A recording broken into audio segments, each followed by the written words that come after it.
Welcome viewers, स्वागत है आप सभी का एक बार फिर से हमारे आज के करंट अफेयर सेशन में। आज है 23 जून और आप देख रहे हैं डिजिटल सर जी।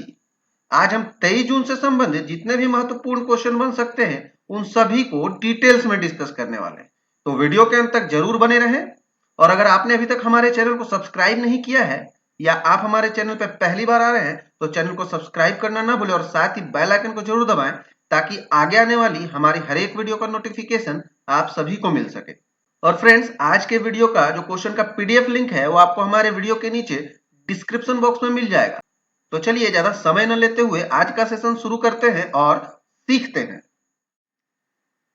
फ्रेंड्स, आज के सेशन का हमारा पहला क्वेश्चन है, as per the world investment report 2020 released by United Nations Conference on Trade and Development UNCTAD, what rank given to India for largest recipient of FDI foreign direct investment. व्यापार और विकास पर संयुक्त राष्ट्र सम्मेलन अंकटाड द्वारा जारी विश्व निवेश रिपोर्ट 2020 के अनुसार एफडीआई के सबसे बड़े प्राप्तकर्ता के लिए भारत को कौन सा रैंक दिया गया है। आइए हमारे ऑप्शंस देख लेते हैं। ऑप्शन ए है 9th, ऑप्शन बी है 5th, ऑप्शन सी है 2nd और ऑप्शन डी है 3rd। तो इसका जो आंसर है वो है हमारा ऑप्शन नंबर बी, 5th। आइए इस क्वेश्चन को डिटेल्स में डिस्कस करते हैं। तो फ्रेंड्स, क्वेश्चन में भी एक नाम आया था अंकटाड, UNCTAD, अंकटाड। तो सबसे पहले इसका फुल फॉर्म जान लें। इसका फुल फॉर्म होता है United Nations Conference on Trade and development. Clear है? आइए आगे समझते हैं। अंकटाड के जो वर्तमान सेक्रेटरी जनरल हैं वो है रेबेका ग्रिन्सपन। क्लियर है? और इसका जो फॉर्मेशन हुआ था वो हुआ था 30 दिसंबर 1964 को, 13 दिसंबर 1964 को। और इसका जो हेडक्वार्टर है वो है जिनेवा, स्विट्जरलैंड में। क्लियर है? आइए ये काम क्या करता है उसे देखते हैं। यह व्यापार, निवेश और विकास के मुद्दों से निपटने वाले संयुक्त राष्ट्र सचिवालय का एक हिस्सा है। क्लियर है? संगठन के लक्ष्य हैं विकासशील देशों के व्यापार, निवेश और विकास के अवसरों को अधिकतम करना और समान आधार पर विश्व अर्थव्यवस्था में एकीकृत करने के उनके प्रयासों में से उनकी सहायता करना। क्लियर है? चलिए आगे के डिटेल्स को समझते हैं। फ्रेंड्स, अंकटाड के वर्ल्ड इन्वेस्टमेंट रिपोर्ट 2020 में और भी सारी चीजें हैं, आइए उसे देखते हैं। देश ने यानी भारत ने 2020 में 64 बिलियन अमेरिकी डॉलर का एफडीआई प्राप्त किया, जो कि 2019 में 51 बिलियन अमेरिकी डॉलर से अधिक 27% की वृद्धि है। क्लियर है? आइए देखते हैं आगे। संयुक्त राज्य अमेरिका यानी USA, United states of America, FDI का सबसे बड़ा प्राप्तकर्ता बना रहा। हालांकि देश में एफडीआई प्रवाह 2020 में 40% घटकर 156 बिलियन डॉलर हो गया। क्लियर है यहां तक? आगे देखते हैं। 149 बिलियन अमेरिकी डॉलर के एफडीआई के साथ चीन दूसरा सबसे बड़ा प्राप्तकर्ता था। वैश्विक एफडीआई प्रवाह 2020 में 35% घटकर 2019 में 1.5 ट्रिलियन अमेरिकी डॉलर से 1 ट्रिलियन अमेरिकी डॉलर हो गया। क्लियर है यहां तक? चलिए बढ़ते हैं हमारे अगले प्रश्न की ओर। फ्रेंड्स, हमारा नेक्स्ट क्वेश्चन है, on the occasion of the 7th international yoga day, PM Narendra Modi has launch the M Yoga mobile app which has been developed in collaboration with WHO and Ministry of Ayush. What is the full form of Ayush? 7वें अंतरराष्ट्रीय योग दिवस के अवसर पर PM Narendra Modi ने mobile app M yoga launch किया है, जिसे WHO और आयुष मंत्रालय के सहयोग से विकसित किया गया है। आयुष का पूर्ण रूप क्या है? आइए हमारे ऑप्शंस देख लेते हैं। ऑप्शन ए है औषधि, युवा and naturopathy, Unani, Siddha and homeopathy. Option number B है Ayurveda, yoga and natural, Unani, संचय and homeopathy. Option number C है औषधि, yoga and naturopathy, Unani, Siddha and hygienic. Option number D है Ayurveda, yoga and naturopathy, Unani, Siddha and homeopathy. तो इसका जो आंसर है वो हमारा option number D, Ayurveda, yoga and naturopathy, Unani, Siddha and homeopathy. Clear है? चलिए इस क्वेश्चन को डिटेल्स में डिस्कस करते हैं। तो फ्रेंड्स, देखिए एक बार फिर से WHO का नाम आ चुका है, तो चलिए इसे फिर से एक बार डिटेल्स में डिस्कस करते हैं। WHO का जो फुल फॉर्म होता है वो होता है वर्ल्ड हेल्थ ऑर्गेनाइजेशन, और इसका जो स्टेब्लिशमेंट हुआ था वो हुआ था 7 अप्रैल 1948 को। और WHO का जो हेडक्वार्टर है वो है जिनेवा, स्विट्जरलैंड, और इसके वर्तमान जो प्रेसिडेंट है वो है डॉक्टर टेड्रोस एधनोम घेब्रेयेसस। जैसा कि आप यहाँ ये तस्वीर अभी देख पा रहे हैं, ये है WHO के वर्तमान प्रेसिडेंट टेड्रोस एधनोम घेब्रेयेसस। आइए देखते हैं WHO काम क्या करता है। तो विश्व स्वास्थ्य संगठन WHO संयुक्त राष्ट्र की एक विशेष एजेंसी है जो अंतरराष्ट्रीय सार्वजनिक स्वास्थ्य के लिए जिम्मेदार है। क्लियर है? आइए आगे के डिटेल्स को देखते हैं। फ्रेंड्स, क्वेश्चन में आयुष मंत्रालय का नाम आया था, तो आइए देखते हैं वर्तमान में जो अभी आयुष मिनिस्टर हैं, minister of state independent charge for ministry of Ayush, वो है श्रीपद नाइक। जैसा कि आप यहाँ अभी ये तस्वीर में देख पा रहे हैं, और इनका जो कंस्टिट्यूएंसी है, संसदीय क्षेत्र है, वो है नॉर्थ गोवा। आइए जो एम योगा ऐप लाया गया है उसे डिस्कस करते हैं। एम योगा ऐप विभिन्न भाषाओं में कई योग प्रशिक्षण वीडियो और ऑडियो अभ्यास सत्रों के साथ पहले से लोड है, जो हमारे अपने घरों के आराम में किया जा सकता है। क्लियर है?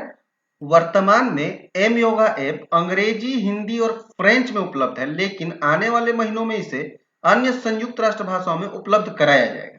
इस पहल के माध्यम से पीएम मोदी सरकार का लक्ष्य एक विश्व एक स्वास्थ्य के आदर्श वाक्य को प्राप्त करना है। क्लियर है? चलिए बढ़ते हैं हमारे अगले प्रश्न की ओर। फ्रेंड्स, हमारा नेक्स्ट क्वेश्चन है, which of the following state launch the मुख्यमंत्री उद्यमी योजना एंड मुख्यमंत्री महिला उद्यमी योजना to promote entrepreneurship among youth and women? निम्नलिखित में से किस राज्य ने युवाओं और महिलाओं के बीच उद्यमिता को बढ़ावा देने के लिए मुख्यमंत्री उद्यमी योजना और मुख्यमंत्री महिला उद्यमी योजना शुरू की है? तो आइए हमारे ऑप्शन देख लेते हैं। ऑप्शन ए है उड़ीसा, ऑप्शन बी है झारखंड, ऑप्शन सी है बिहार, और ऑप्शन डी है हरियाणा। तो इसका जो आंसर है वो है हमारा option number C, Bihar. Clear है? आइए आगे के डिटेल्स को डिस्कस करते हैं।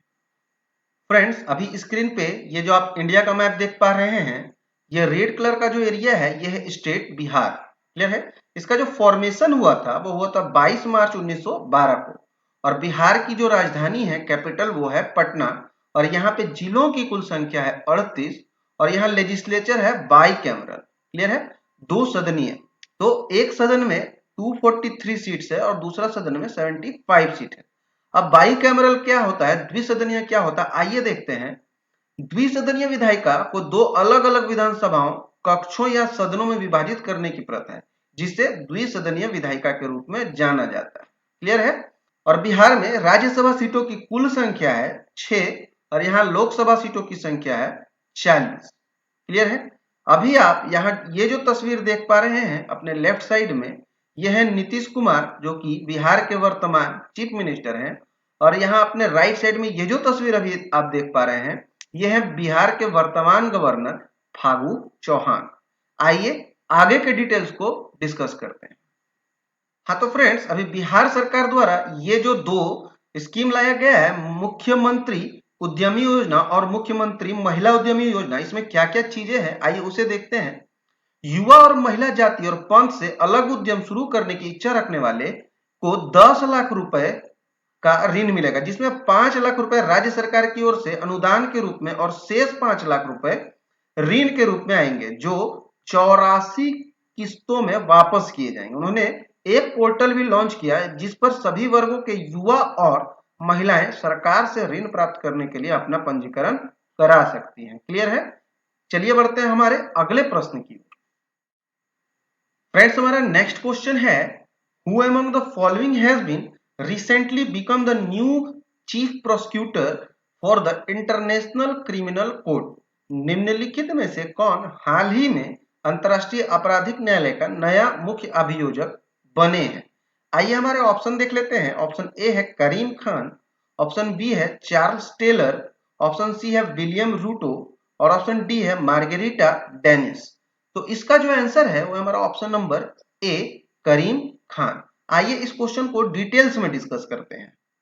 तो फ्रेंड्स अभी क्वेश्चन में इंटरनेशनल क्रिमिनल कोर्ट का नाम आया था, तो आइए इसे समझते हैं। यहाँ ये जो आप अभी लोगो देख रहे हैं, ये इंटरनेशनल क्रिमिनल कोर्ट का लोगो है और वर्तमान में अभी इंटरनेशनल क्रिमिनल कोर्ट के प्रेसिडेंट हैं पियोत्र होम्पमेंस्की। क्लियर है। और इसका जो फॉर्मेशन हुआ था वो हुआ था 1 जुलाई सन 2002 में। और इंटरनेशनल क्रिमिनल कोर्ट का जो हेडक्वार्टर है वो है द हेग, नीदरलैंड में। क्लियर है। और टोटल मेंबर ऑफ कंट्रीज हैं 123। इंटरनेशनल क्रिमिनल कोर्ट के टोटल मेंबर ऑफ कंट्री हैं 123। और यहाँ जो आप अभी ये जो तस्वीर देख पा रहे हैं ये है करीम खान, और इन्हें ही अभी इंटरनेशनल क्रिमिनल कोर्ट का नया मुख्य अभियोजक नियुक्त किया गया है। आइए देखते हैं। द इंटरनेशनल क्रिमिनल कोर्ट एक अंतर सरकारी संगठन और अंतरराष्ट्रीय ट्रिब्यूनल है जो द हेग, नीदरलैंड में है। आईसीसी यानी इंटरनेशनल क्रिमिनल कोर्ट पहली और एकमात्र अस्थायी अंतरराष्ट्रीय अदालत है जिसके अधिकार क्षेत्र में व्यक्तियों और नरसंहार के अंतरराष्ट्रीय अपराधों, मानवता के खिलाफ अपराधों, युद्ध अपराधों और आक्रामकता के अपराध के लिए मुकदमा चलाया जाता है। क्लियर है। चलिए बढ़ते हैं हमारे अगले प्रश्न की ओर। फ्रेंड्स हमारा नेक्स्ट क्वेश्चन है, who has been inducted as ambassador of forest frontline heroes by the WWF India. निम्नलिखित में से किसे WWF इंडिया द्वारा वन फ्रंटलाइन हीरोज के राजदूत के रूप में शामिल किया गया। आइए हमारे ऑप्शंस देख लेते हैं। ऑप्शन ए है रूपा गांगुली, ऑप्शन बी है सारा टेलर, ऑप्शन सी है उपासना कामिनेनी और ऑप्शन डी है गीता स्वरूप। तो इस क्वेश्चन का जो आंसर है वो हमारा ऑप्शन नंबर सी, उपासना कामिनेनी। आइए इस क्वेश्चन को डिटेल्स में डिस्कस करते हैं। तो फ्रेंड्स क्वेश्चन में एक टर्म आया था WWF, तो इसका जो फुल फॉर्म होता है वो होता है वर्ल्ड वाइल्ड लाइफ फंड, विश्वव्यापी कोष। और अभी यहाँ जो आप ये जो तस्वीर देख पा रहे हैं ये है उपासना कामिनेनी, और इन्हें ही WWF इंडिया द्वारा वन फ्रंटलाइन हीरोज के राजदूत के रूप में शामिल किया गया। आइए देखते हैं। WWF इंडिया का जो मुख्यालय है वो है नई दिल्ली में, और इसकी जो स्थापना हुई थी वो हुई थी 1969 में, 1969 में। क्लियर है। चलिए बढ़ते हैं हमारे अगले प्रश्न की ओर। फ्रेंड्स हमारा नेक्स्ट क्वेश्चन है, who among the following has become the second Indian women in the country to be appointed as a member of the coaches committee of the International Boxing Association AIBA। निम्नलिखित में से कौन अंतरराष्ट्रीय मुक्केबाजी संघ AIBA की coach समिति के सदस्य के रूप में नियुक्त होने वाली देश की दूसरी भारतीय महिला बन गई है। आइए हमारे ऑप्शन देख लेते हैं। ऑप्शन ए है doctor Tadang Minu, option number B है Roshni Sengupta, option number C है उपासना कामिनेनी और ऑप्शन नंबर डी है गीता स्वरूप। तो इसका जो आंसर है वो है option number A, doctor Tadang Minu. आइए इस क्वेश्चन को डिटेल्स में डिस्कस करते हैं। तो फ्रेंड्स जैसा कि आप अभी स्क्रीन में ये जो तस्वीर देख पा रहे हैं ये है डॉक्टर तदंग मीनू, और इन्हें ही अभी AIBA के कोच समिति के सदस्य के रूप में नियुक्त किया गया है। आइए आगे देखते हैं। ये जो है अरुणाचल प्रदेश की महिला डॉक्टर तदांग मीनू राज्य की पहली महिला, मतलब अरुणाचल प्रदेश की पहली महिला और देश की दूसरी भारतीय महिला हैं जिन्हें अंतरराष्ट्रीय मुक्केबाजी संघ इंटरनेशनल बॉक्सिंग एसोसिएशन की कोच समिति का सदस्य नियुक्त किया गया। क्लियर है। आइए आगे देखते हैं। डॉक्टर तदांग वर्तमान में राजीव गांधी विश्वविद्यालय RGU में शारीरिक शिक्षा विभाग की अध्यक्ष और 2 साल के लिए भारतीय महिला आयोग के बॉक्सिंग फेडरेशन के अध्यक्ष हैं। क्लियर है। आइए यहाँ पे AIBA का नाम आया है, इसे डिटेल्स में समझते हैं। AIBA की जो स्थापना हुई थी वो हुई थी 1946 में, 1946 में, और AIB का जो मुख्यालय है वो है लुसाने, स्विट्जरलैंड में। और वर्तमान में AIBA के जो अध्यक्ष हैं वो हैं डॉक्टर मोहम्मद मुस्तहसाने। क्लियर है। चलिए बढ़ते हैं हमारे अगले प्रश्न की ओर। फ्रेंड्स हमारा नेक्स्ट क्वेश्चन है, name the 4th edition of naval exercise between India and Japan which is held recently in Indian Ocean. भारत और जापान के बीच हाल ही में हिंद महासागर में आयोजित नौसैनिक अभ्यास के चौथे संस्करण का नाम बताइए। आइए हमारे ऑप्शन देख लेते हैं। ऑप्शन ए है G6, ऑप्शन बी है GMAX, ऑप्शन सी है IGMAX, ऑप्शन डी है जैपिंड एक्स। तो इसका जो आंसर है वो है हमारा ऑप्शन नंबर बी, GMAX। आइए इस क्वेश्चन को डिटेल्स में डिस्कस करते हैं। तो फ्रेंड्स जैसा कि आप अभी यहाँ वर्ल्ड का ये जो मैप देख पा रहे हैं, ये जो ग्रीन कलर का एरिया है ये है कंट्री जापान, क्लियर है। और यहाँ ये जो आप फ्लैग देख पा रहे हैं, ये जापान का फ्लैग है, पूरा इसका बैकग्राउंड व्हाइट है और बीच में रेड कलर का सर्कल बना हुआ है। क्लियर है। आइए देखते हैं जापान के जो वर्तमान प्राइम मिनिस्टर है वो है योशिहिदे सुगा। क्लियर है। और इसका जो कैपिटल है, राजधानी है जापान का टोक्यो। और यहाँ पे जो करेंसी चलती है, मुद्रा, वो चलती है जापानीज येन। क्लियर है दोस्तों। चलिए बढ़ते हैं हमारे अगले प्रश्न की ओर।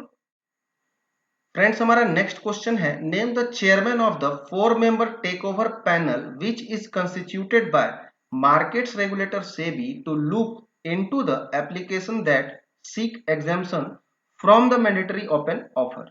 4 सदस्यीय अधिग्रहण पैनल के अध्यक्ष का नाम बताइए जो बाजार नियामक सेबी द्वारा उन आवेदनों को देखने के लिए गठित किया गया है जो अनिवार्य खुले प्रस्ताव से छूट चाहते हैं।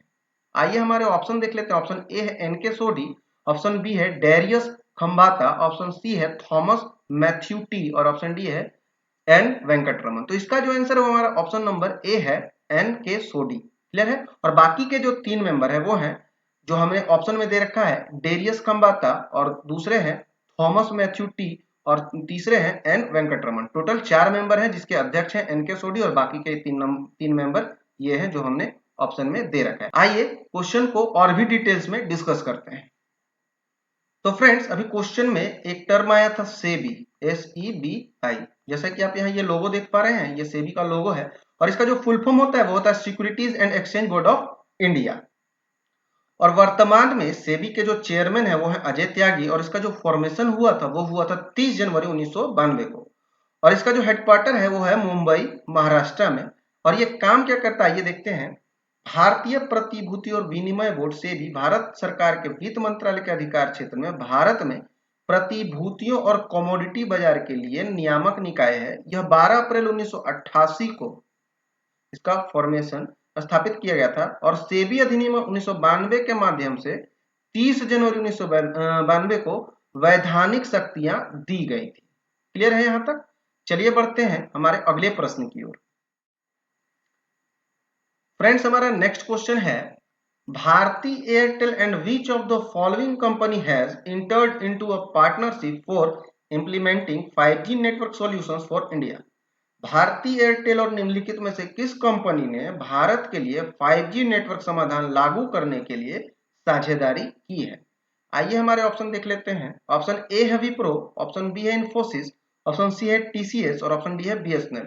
तो इसका जो आंसर है वो हमारा option number C TCS। Clear है। चलिए बढ़ते हैं हमारे अगले प्रश्न की ओर। फ्रेंड्स, हमारा नेक्स्ट क्वेश्चन है, name the author of the book the 7 sins of being a mother. The 7 sins of being a mother पुस्तक के लेखक का नाम बताइए। आइए हमारे ऑप्शन देख लेते हैं।